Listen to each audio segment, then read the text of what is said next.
No livro de Atos, capítulo 4,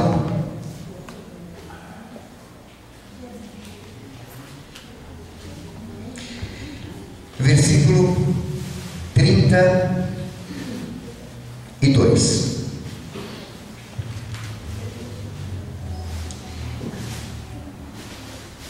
E era o coração e a alma da multidão dos que criam, e ninguém dizia que coisa alguma do que possuía era sua própria, mas todas as coisas lhes eram comuns. E os apóstolos davam, com grande poder, testemunho da ressurreição do Senhor Jesus, e em todos eles havia abundante graça. Não havia, pois, entre eles necessitado algum, porque todos os que possuíam herdades ou casas, vendendo-as, traziam o preço do que fora vendido e o depositavam aos pés dos apóstolos. E repartia-se a cada um, segundo a necessidade que cada um tinha. Então José, cognominado pelos apóstolos Barnabé, que traduzido é filho da consolação, levita natural de Chipre, possuindo uma herdade, vendeu-a e trouxe o preço e o depositou aos pés dos apóstolos. Mas um certo varão, chamado Ananias, com Safira, sua mulher, vendeu uma propriedade e reteve parte do preço, sabendo também sua mulher, e levando uma parte a depositou aos pés dos apóstolos. Disse então Pedro: Ananias, por que encheu Satanás o teu coração, para que mentisse ao Espírito Santo e retivesses parte do preço da herdade? Guardando-a, não ficava para ti, e vendida não estava em teu poder, porque formasse esse desígnio em teu coração. Não mentisse aos homens, mas a Deus. E Ananias, ouvindo essas palavras, caiu e expirou. E um grande temor veio sobre todos o que isto ouviram. E levantando-se os jovens, cobriram o morto, e transportando-o para fora, o sepultaram. E passando um espaço quase 3 horas, entrou também sua mulher, não sabendo o que havia acontecido. E disse-lhe Pedro: dize-me, vendestes por tanto aquela herdade? E ela disse: sim, portanto. Então Pedro lhe disse: por que é que entre vós vos concertastes para tentar o Espírito do Senhor? Eis aí a porta aos pés dos que sepultaram o teu marido, e também te levarão a ti. E logo caiu aos seus pés e expirou. Então os jovens acharam-a morta e a sepultaram junto do seu marido. E houve um grande temor em toda a igreja e em todos os que ouviram estas coisas. Amém. Até aqui. É uma passagem muito conhecida, essa de Ananias e Safira. Vamos fazer uma historinha para nós entendermos um pouquinho o que Ananias e Safira fizeram. Qual foi a desobediência que eles fizeram perante a Deus? Vamos voltar, vamos imaginar um pouquinho como é que era a igreja primitiva. Vamos analisar, ou vamos pensar agora, que nós estamos vendo um culto na igreja primitiva. Esse culto na igreja primitiva tinha, por exemplo, o apóstolo Pedro como líder da igreja. O apóstolo Pedro, liderando essa igreja, o culto era extremamente abençoado, cheio do Espírito Santo, porque em Atos 4:31 diz lá: e tendo eles orado, moveu-se o lugar em que estavam reunidos, e todos foram cheios do Espírito Santo, e anunciavam com ousadia a palavra de Deus. Então, aquele culto era um culto que movia as coisas, todo mundo se enchia do Espírito Santo, e todo mundo contribuía para a obra do Senhor. Mas essa contribuição era uma contribuição extremamente voluntária, ninguém era forçado a fazer isso. E aí, Barnabé, que era um homem temente a Deus, um homem cheio de fé, cheio de bens. Bem, não só bens material, um homem de bem, como diz a Bíblia. Cheio do Espírito Santo e cheio de fé. O que faz Barnabé? Barnabé vende uma propriedade que ele tinha e pega o dinheiro da propriedade e manda para a igreja. Dá para a igreja. E aí, Ananias e Safira, vendo isso, vendo que o povo gostava de Barnabé, que era um homem que era cheio do Espírito Santo, aí eles falaram: puxa, nós temos um terreno lá que o tio do Ananias deixou por Ananias. É um terreno. E o tio falou para ele o seguinte: olha, Ananias, deixa esse terreno aí valorizando e um dia você vai vender, mas deixa ele valorizar esse terreno.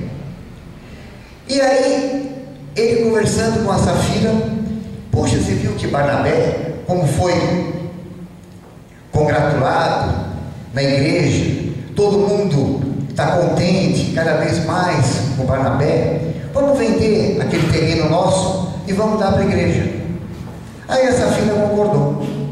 Então, num certo culto, quando o apóstolo Pedro, na igreja, pede um momento para que alguém quer dar um testemunho, Ananias levanta a mão. Ananias levanta a mão, vai até a frente e fala o seguinte: meus irmãos, eu e a minha mulher Safira, desde que entramos na igreja, fomos extremamente abençoados e queremos abençoar também a igreja. Nós temos um terreno em tal lugar e nós vamos vender esse terreno e vamos dar para a igreja. Aí todos aplaudiram. Ele pediu para a Safira se levantar, mandou um beijo para a Safira. Então começou toda uma história dada pelo Ananias e Safira. E aí ele mandou um beijo para a Safira agradeceu e foi sentar. Quando ele olha para Pedro, Pedro não está sorrindo. Pedro está sério. Porque Pedro é um homem que tem revelação pelo Espírito Santo. Mas chegando em casa, Ananias e Safira chamaram corretores de imóveis para fazer uma avaliação daquele terreno. Eles achavam que fosse vendido por 10 mil. Não, aquele terreno, a estrada duplicou, já asfaltaram a estrada, aquele terreno valorizou, deve estar valendo uns 10 mil. Nós vamos dar 10 mil para a igreja. Aí os corretores vieram, avaliaram, tinha 2 empreendedores que ficaram interessados no terreno, e esses empreendedores chegaram a um valor de 30 mil.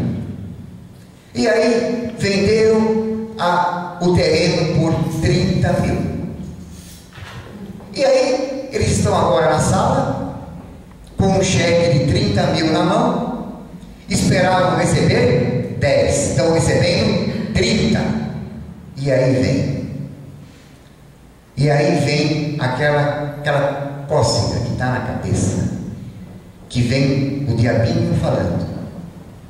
E aí eles falam: mas será que nós vamos dar tudo isso para a igreja? Ah, não, vamos dar 15 mil. A gente esperava dar 10, vamos dar 15. Podemos ficar com 15 e ainda a gente dá uma entrada para uma casa na praia. Então veja, eles esperavam vender por 10, mas apareceu uma oferta e eles venderam por 30. E aí, no culto seguinte, Ananias, na hora do testemunho, Ananias sobe e queria ofertar à igreja com o cheque da venda do terreno. E nós vendemos por 15 mil. Então disse a igreja: aqui está o cheque, depositamos o valor do terreno, 15 mil, todos aplaudiram. E aí acabou-se o culto, Ananias e Safira foram para casa. E para casa estavam, nossa, alegres, saltitantes, porque deram 15 mil e ainda tinham 15, e todo mundo ia se congratular com eles, eles achando que estavam por cima de tudo. E aí mais à tarde, Ananias está em casa e recebe um telefonema do apóstolo Pedro. O apóstolo Pedro diz: Ananias, a igreja quer conversar com você, os líderes, a liderança quer conversar com você. Você pode vir aqui? E Ananias então fala para Safira que o apóstolo Pedro lhe telefonou, e aí ele vai à igreja, todo contente, achando que vão ser marcado um jantar de congratulação pela sua oferta. Mal sabia Ananias que não voltava mais para casa. Chegando à igreja, o apóstolo Pedro, como está escrito, ele faz 4 perguntas para Ananias. E as perguntas para Ananias são, em Atos 5:3, Ananias, por que encheu Satanás o teu coração para que mentisse ao Espírito Santo e retivesses parte do preço da herdade? Guardando-a não ficava para ti, e vendida não estava em teu poder? Por que formaste esse desígnio em teu coração? Não mentisse aos homens, mas a Deus. Ananias ficou chocado com aquilo, e aí cai morto. O salário do pecado é a morte. E aí passa-se mais um tempo, eles pegam o corpo de Ananias, então dali um certo tempo vem Safira, não sabendo o que estava acontecendo, e aí Pedro pergunta para Safira: Safira, foi por 15 mil mesmo que vocês venderam aquela propriedade? E Safira responde: foi. Safira tem uma chance para se redimir a Deus da mentira, mas ela confirma e ela cai morta. Conclusão dessa história: lá na igreja primitiva, isso era necessário? Era necessário fazer isso? Por que eles faziam isso? Por quê? Ora, o problema não está em ofertar. O problema não está em ofertar mais ou ofertar menos. O problema está em ser desobediente, em ser uma mentira. Isso era necessário? Não. Não. E aí vem uma pergunta: por que eles fizeram isso? Por que você reteve parte do dinheiro? A propriedade não era sua? Pedro perguntou. Era. Vendendo-a, o dinheiro não era seu? Era. Por que você deu uma parte? Não era obrigado a dar tudo. Falar assim: olha, nós vendemos por 30, estamos dando 15 mil de oferta. Pronto, isso é o assunto. O grande problema agora é a mentira, é a desobediência, é uma palavra que se chama hipocrisia. E é aí que os crentes da época, no versículo 11, diz assim: e houve um grande temor em toda a igreja, e todos os que ouviram, em todos os que ouviram essas coisas. Por quê? Porque a hipocrisia reinou. A palavra hipocrisia deriva lá do grego, que quer dizer ator. Aquele que vive o que não é aquilo. Aquele que vive aquilo que ele não é. Nós vemos na televisão. Se nós formos ao teatro, qualquer filme, nós vemos os atores. Tem ator que faz papel de mocinho, de bandido, mas ele tem a sua vida própria. Ele é ator, ele está representando alguém, ele representa um papel daquilo que ele não é, ele representa. Isso é ser ator. Se nós, então, lá na antiga Grécia, quando veio aquele teatro grego, os caras usavam máscara para poder expressar aquilo que eles queriam falar. Então, não sejamos atores diante de Deus. Não sejamos hipócritas. Quando Jesus passou pela terra, vamos lá para Mateus 23. Mateus 23, 5. Jesus veio e falou para os fariseus e para os escribas, e chamava eles de quê? De hipócritas, na cara. Porque eles queriam aparecer dando, ofertando, orando, jejuando, fazendo cara de que estava jejuando. Então diz assim o 5: e fazem todas as obras a fim de serem vistos pelos homens, pois trazem largos filactérios e alargam as franjas das suas vestes, e amam os primeiros lugares das seitas e as primeiras cadeiras na sinagoga, e as saudações nas praças, e os serem chamados pelos homens, Rabi, Rabi. 13. Mas ai de vós, escribas e fariseus, hipócritas, porque fechais aos homens o reino dos céus, e nem vós entrais, nem deixais entrar aos que estão entrando. Ai de vós, escribas e fariseus, hipócritas, pois que devorais as casas das viúvas, sob pretexto de prolongadas orações, por isso sofrereis mais rigoroso juízo. 25.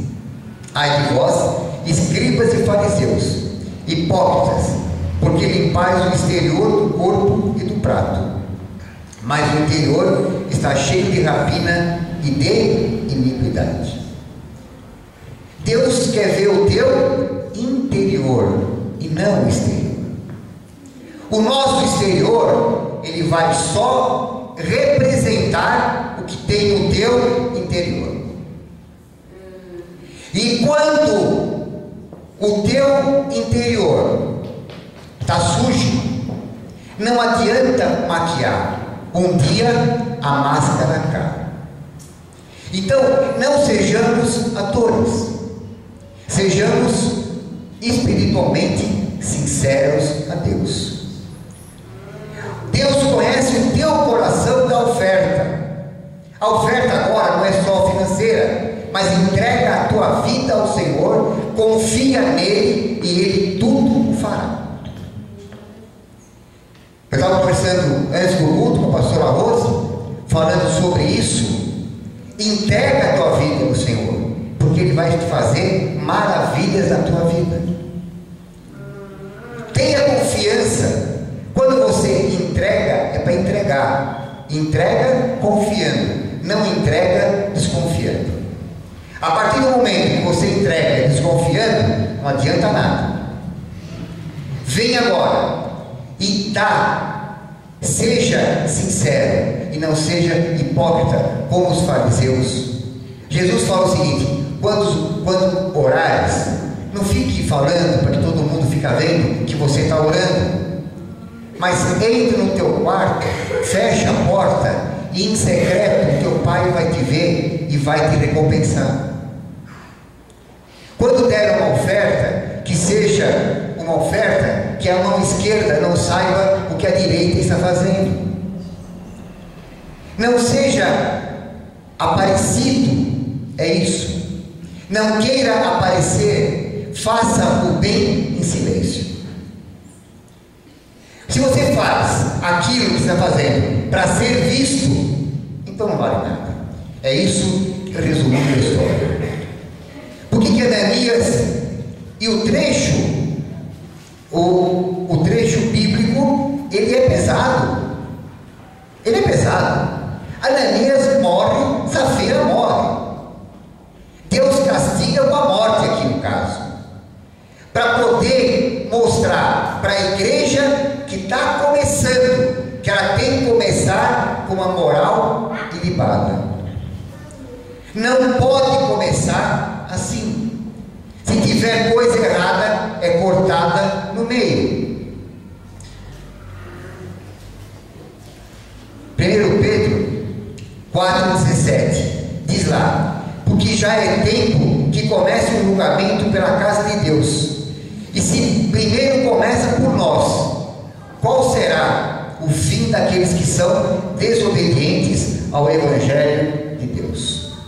Qual será o fim daqueles que são desobedientes ao Evangelho de Deus? Então, a gente estava conversando isso. Quando você é obediente, quando você confia, entrega, você vai ter dificuldade, mas o Senhor é maior. Você está cheio do Espírito Santo. Seja cheio do Espírito Santo, porque a luz do Senhor vai brilhar na tua vida. Seja cheio do Espírito Santo.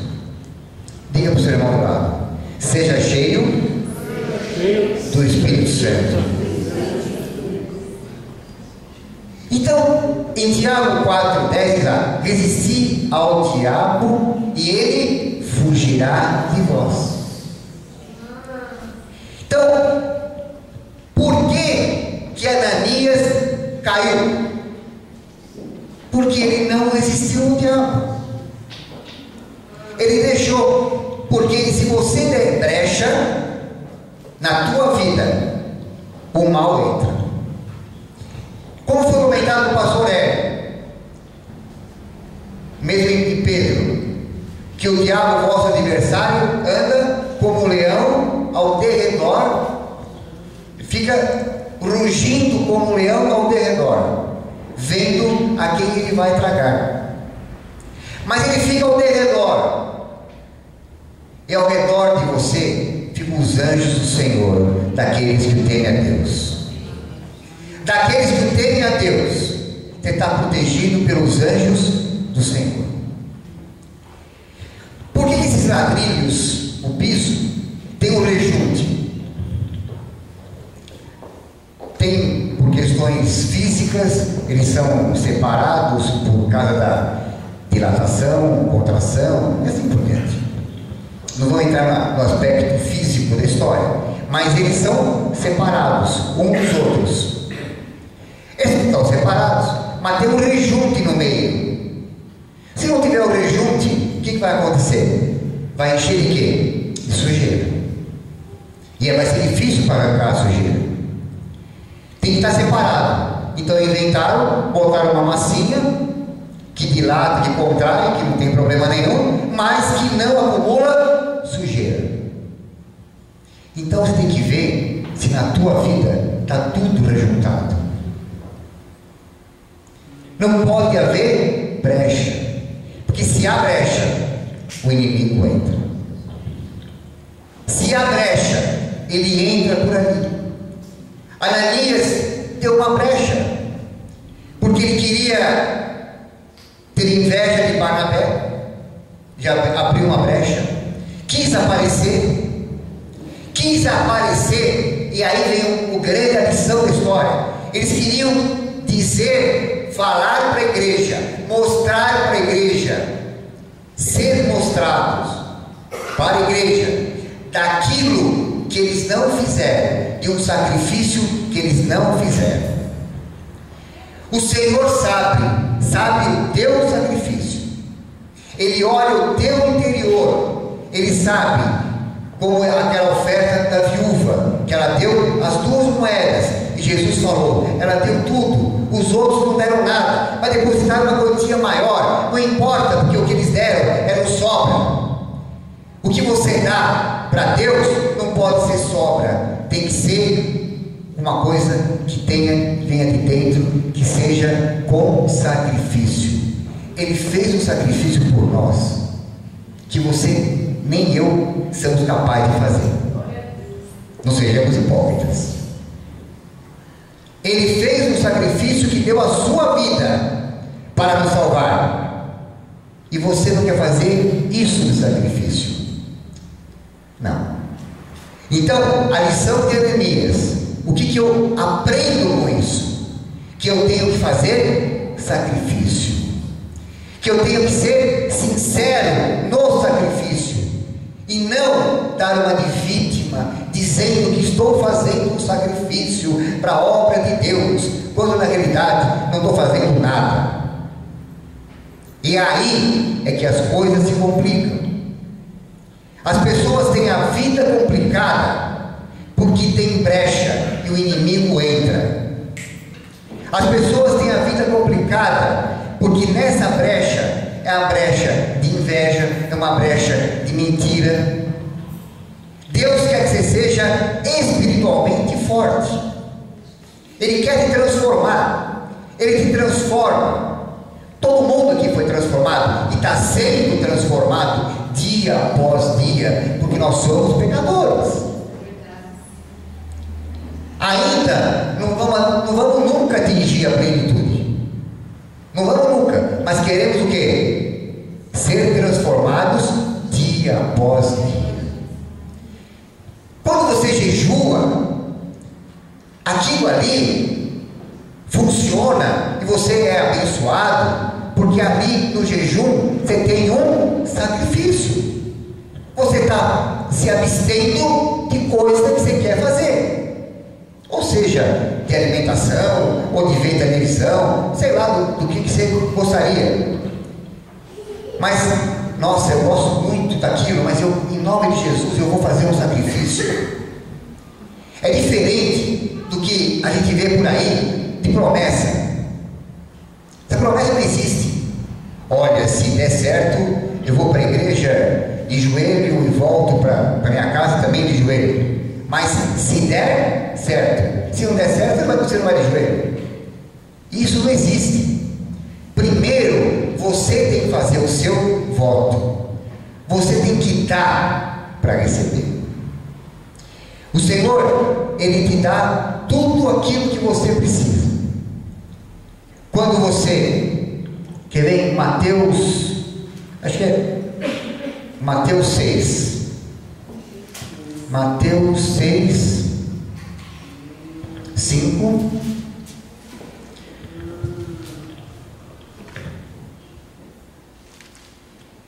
E lá, 16.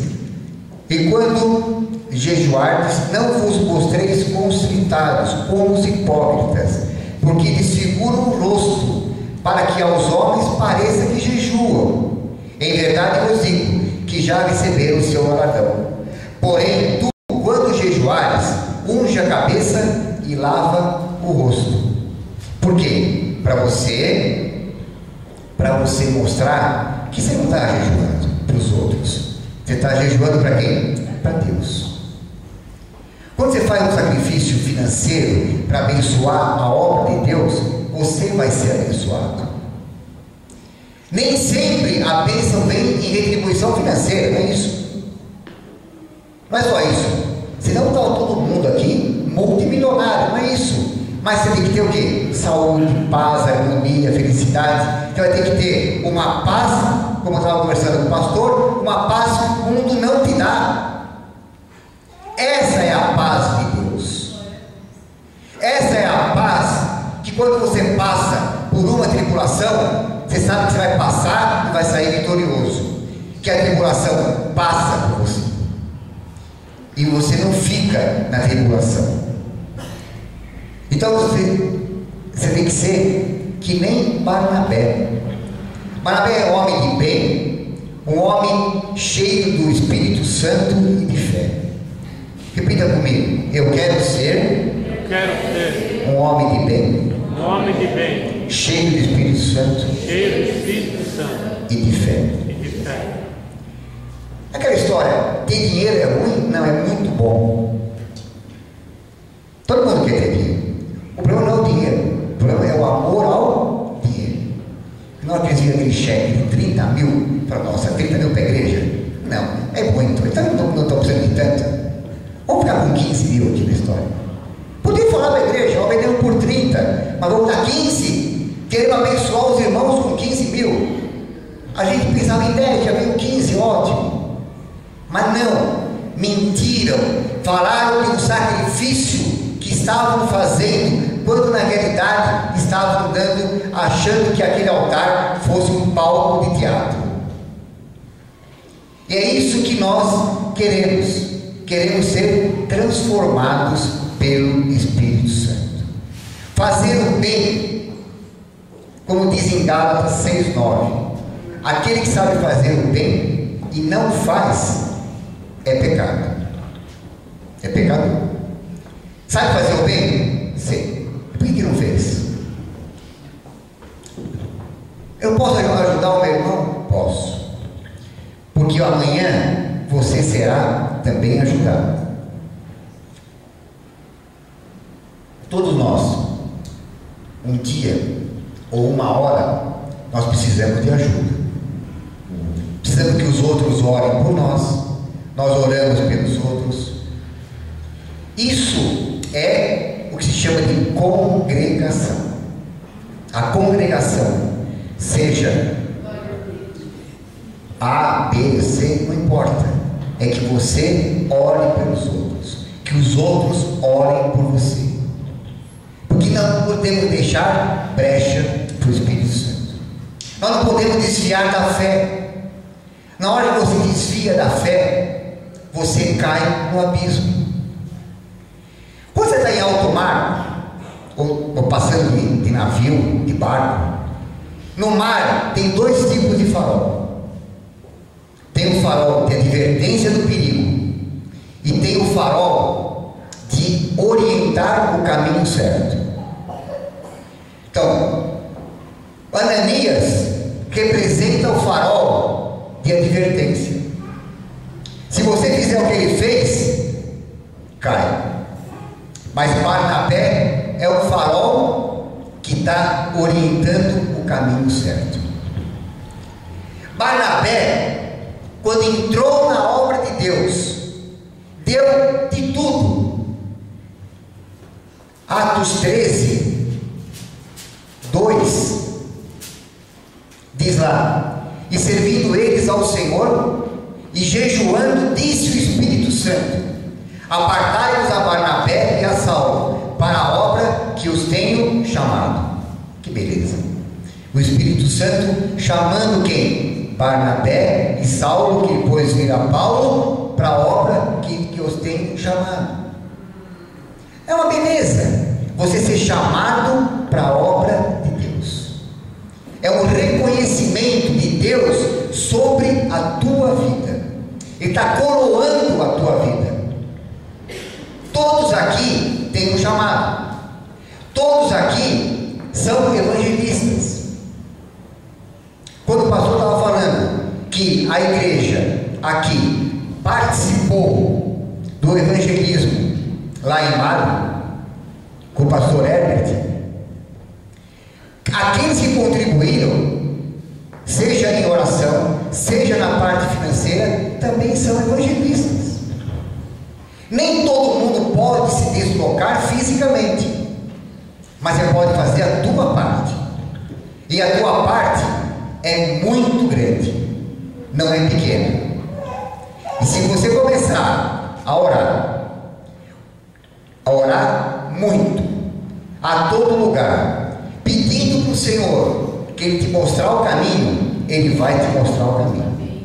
Ele vai querer que você seja abençoado, que você seja cheio do Espírito Santo, porque não há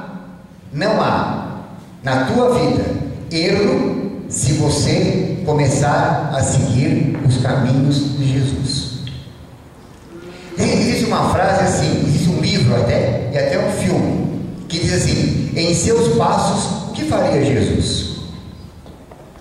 Isso é forte, porque nesse momento, o que faria Jesus, né, se fosse você? Estou conversando com meu filho. Imagina ser Jesus falando com o seu filho. Como é que você falaria? Muda a tua cabeça. Na hora que você vai conversar com uma pessoa, na hora que você tem que tomar alguma atitude, se fosse Jesus que tomaria essa atitude, como é que seria a atitude que Jesus tomaria? Você se modifica, você se transforma. Essa passagem é para mostrar que nós não podemos ser hipócritas. Quer fazer o bem? Faça o bem em silêncio. que você será extremamente recompensado. Diz assim: para que o Senhor use você na sua vida. Que o Senhor, diz assim no Salmo 101:6: os meus olhos procurarão os fiéis da terra, para que estejam comigo. O que anda no caminho reto, esse me servirá. Então, está na palavra do Senhor: aquele que anda no caminho reto, esse vai me servir. A gente vê muita gente servindo ao Senhor, mas não está andando no caminho reto. Ele só está falando que serve, e o Senhor está olhando e fazendo assim. Não é isso. Não é por aí. Eu conheço, não interessa o nome, mas lógico, mas eu conheço uma pessoa em que se diz crente, que vai na igreja. Eu falei: faz o seguinte, não fala que você é crente, não fala que você é evangélico, não fala nada, porque o que sai da sua boca é tanta besteira que isso é um testemunho contrário. Quem escuta você falar o que você fala, quem você escuta o teu comportamento, quem vê o teu comportamento, o teu testemunho é pior que qualquer outra coisa.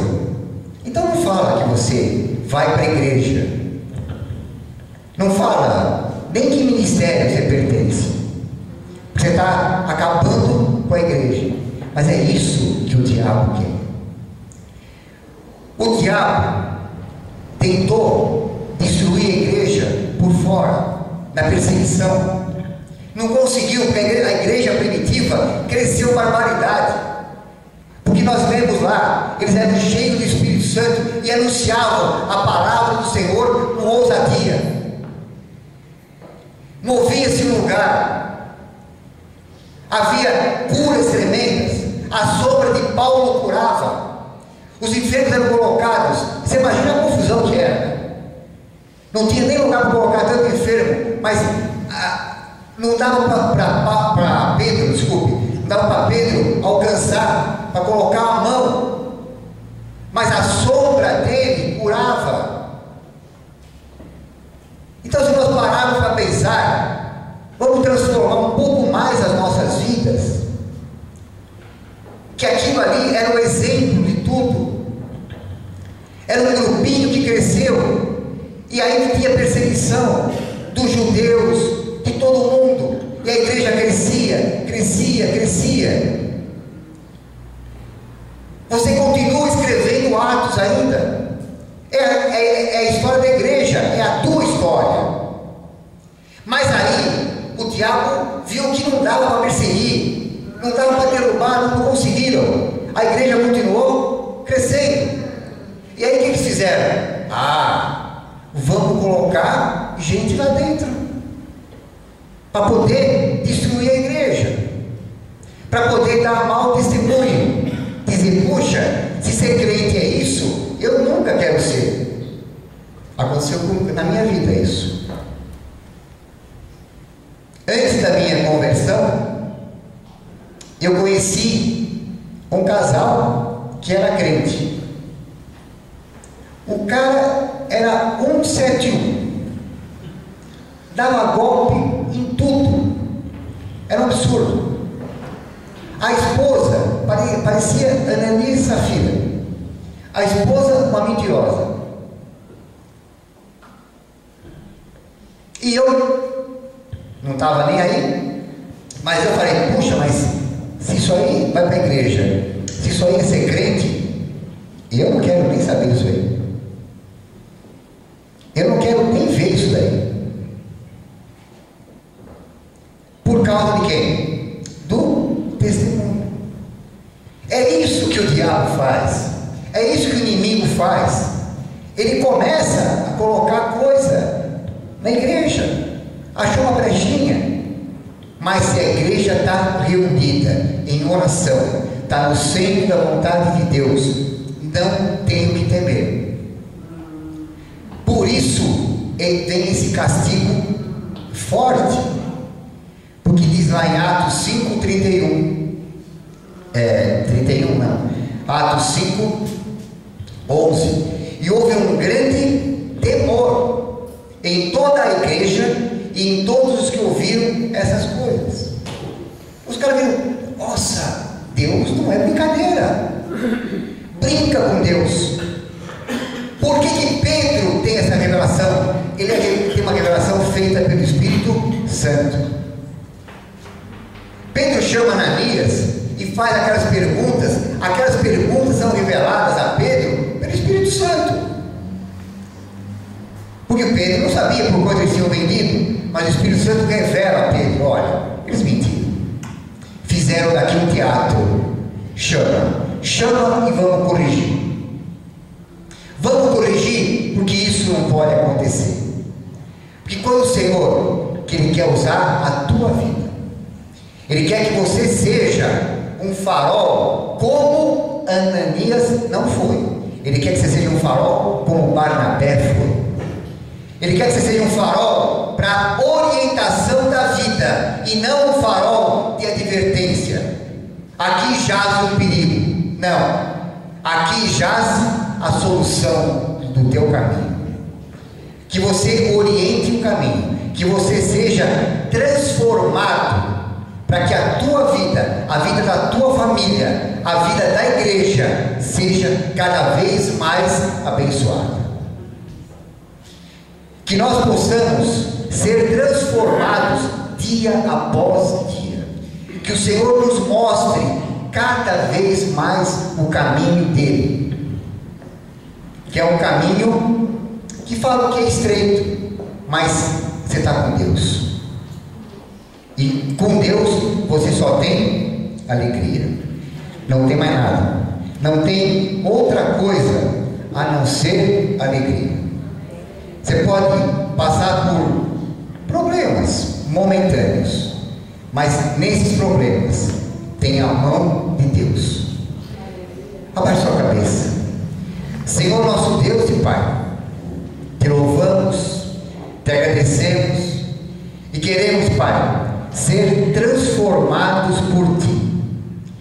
Queremos, Senhor, que retire maus pensamentos, coisas que advêm, Senhor, de coisas que não são boas, que são contrárias a Ti.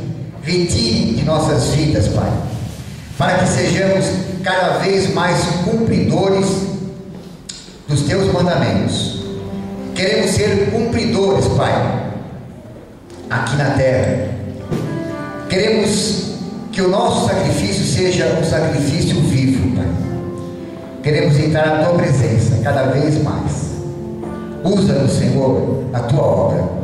Queremos iluminar os nossos caminhos, Pai, com a Tua luz, porque Tu és a luz do mundo. Muito obrigado. Nós queremos te agradecer em nome de Jesus. Amém e amém, Senhor.